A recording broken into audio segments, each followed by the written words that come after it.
Yesterday, I asked ChatGPT, are there any similarities between today's woke revolution and Chairman Mao's Cultural Revolution of the 1960s? And it wrote back, how long do you have?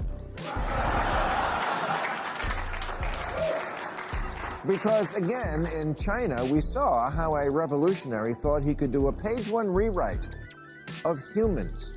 Mao ordered his citizens to throw off the four olds. Old thinking, old culture, old customs, and old habits. So, your whole life went in the garbage overnight, no biggie. And those who resisted were attacked by an army of purifiers called the Red Guard, who went around the country putting dunce caps on people. Yeah, who didn't take to being a new kind of mortal being. A lot of pointing and shaming went on. Oh, and about 1 million dead.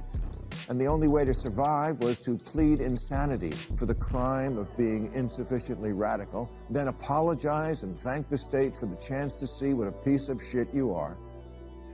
And of course, submit to re-education, or as we call it here in America, freshman orientation. I mean, this is exactly what we're seeing with all the woke nonsense in our institutions, in big tech, in our education system. Woke and communism are the same thing, but labeled differently.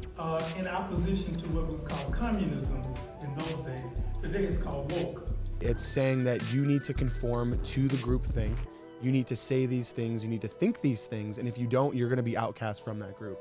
You know, Bill Maher pointing this out definitely wasn't on my 2023 bingo card, but what I will say, though, is that I think it goes back to the point that I've made often, is that if you really believe in what you have to say, if you believe that it is good, if you believe that it is strong and that it stands on its own 2 feet, you don't have to indoctrinate. You can educate.